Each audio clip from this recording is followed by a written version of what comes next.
बिस्मिल्लाहिर्रहमानिर्रहीम। अस्सलाम वालेकुम प्यारे बच्चों, कैसे हैं आप लोग। उम्मीद है आप सब ठीक होंगे। हमारा आज का लेक्चर होगा थर्मल एक्सपेंशन इन गैसेस, कि जब हम गैसेस को गर्म करते हैं तो क्या होता है, क्या उनका वॉल्यूम बढ़ेगा या कम होगा, टेम्परेचर के तब्दील होने से क्या प्रेशर बढ़ेगा या कम होगा, ये सारी चीज़ें हम आज के लेक्चर में डिस्कस करेंगे। When temperature of a gas increases, its volume increases and pressure remains constant. This is called thermal expansion in gases। कि जब भी हम किसी गैस का टेम्परेचर बढ़ाते हैं तो उसका वॉल्यूम बढ़ जाता है, लेकिन प्रेशर नहीं बढ़ता, प्रेशर सेम रहता है। इसको हम कहते हैं थर्मल एक्सपेंशन इन गैसेस। अब इसकी कुछ वजाहत देखते हैं कि ऐसा क्यों होता है। When temperature of a gas increases, the kinetic energy of its particles increases. This causes the gas molecules to move faster and collide with the walls of container. Thus, collision exerts pressure on the container walls। जब भी हम किसी gas का temperature बढ़ाते हैं तो इससे उसका वॉल्यूम बढ़ जाता है, लेकिन प्रेशर तब्दील नहीं होता। अब होता क्या है, जैसे ही टेम्परेचर इंक्रीज होगा तो गैस के मॉलिक्यूल्स, गैस के पार्टिकल्स की काइनेटिक एनर्जी बढ़ जाएगी।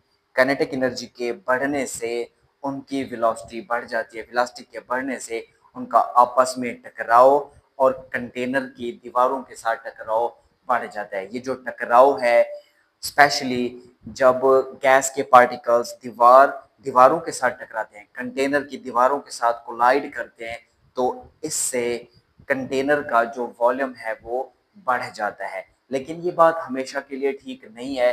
कभी वॉल्यूम बढ़ जाता है, कभी वॉल्यूम नहीं बढ़ता, लेकिन प्रेशर सेम रहता है। अब देखते हैं कि किन शराइत के तहत वॉल्यूम बढ़ेगा और किन शराइत के तहत वॉल्यूम कांस्टेंट रहेगा। If gas is in non-flexible container, pressure increases।